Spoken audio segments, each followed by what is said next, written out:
oh! Bonsoir les enfants. Alors, ça y est, c'est le grand soir. Je sais que vous êtes très énervés, très impatients de découvrir les cadeaux que je vais vous apporter cette nuit.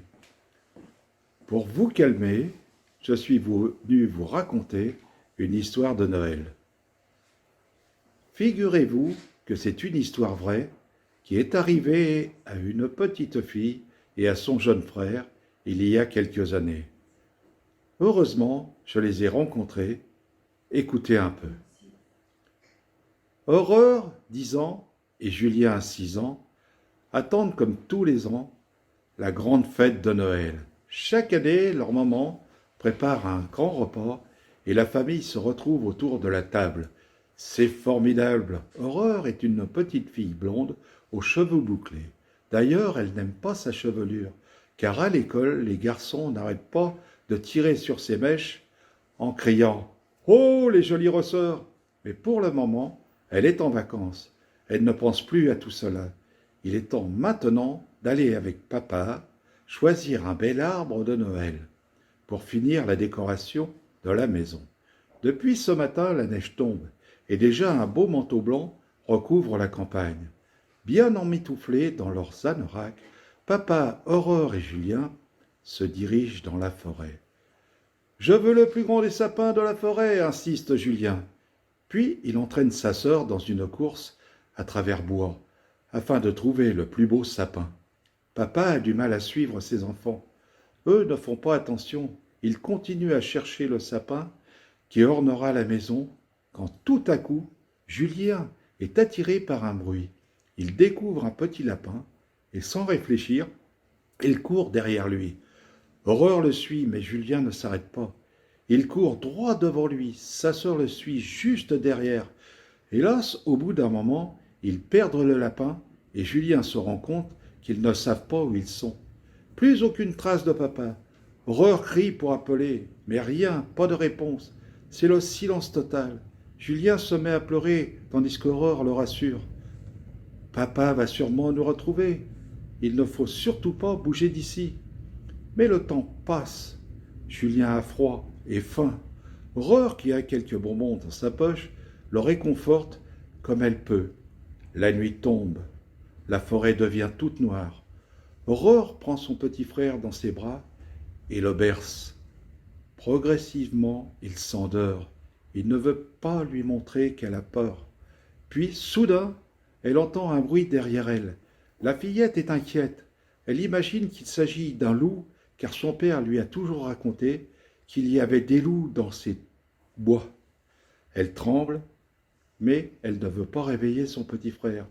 Lentement, elle se retourne et n'en croit pas ses yeux. Penché sur elle, le Père Noël la regarde, vêtu de son grand manteau et d'une lanterne à la main. Avec douceur, il réveille Julien, qui, toujours dans son sommeil, croit qu'il rêve. Aurore le pince et lui dit « Tu ne vois pas, c'est le Père Noël en chair et en os. » Ce dernier prend Julien dans ses bras et conduit nos petits amis dans son traîneau. 8 reines se manifestent à l'approche du vieil homme. « Êtes-vous bien installés ?» dit joyeusement le Père Noël. « Bon, maintenant, il faut partir. Cette longue nuit n'est pas terminée. Je n'ai pas fini ma distribution, mais auparavant, je vais vous déposer chez vous. » Et d'un coup de traîneau, s'envole et 3 mouvements, il se pose non loin de la maison des enfants. Avant de partir, le Père Noël leur lance « Promettez-moi de ne plus jamais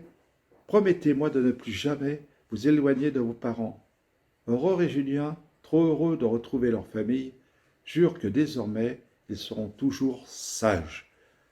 Le temps de sonner à la porte, ils se retournent et le traîneau n'est plus là. Les parents d'Aurore et Julien se précipitent, prennent les enfants dans leurs bras.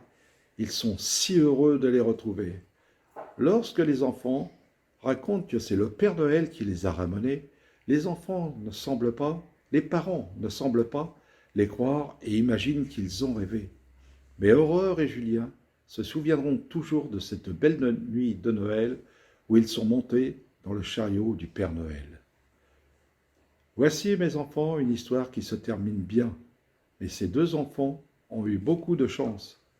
Aussi, soyez très prudents, et lorsque vous sortez avec vos parents, restez toujours avec eux afin de ne pas connaître la même mésaventure que Aurore et son petit frère. Je passais par là, mais c'était par hasard, parce qu'on était la période de Noël. Sinon, toute l'année, je reste dans ma maison du pôle Nord, où je suis d'ailleurs, en ce moment même, prêt à partir, faire le tour du monde pour vous apporter des jouets que vous avez commandés. Alors, c'est entendu, je compte sur vous pour être sage et obéissant cette année encore. Maintenant, il faut aller au lit, les enfants. Moi, je vais donner à manger à mes reines, puis je monte dans mon traîneau et je vais bientôt venir dans vos maisons. Je vous embrasse très fort, très fort. Bonne nuit et joyeux Noël.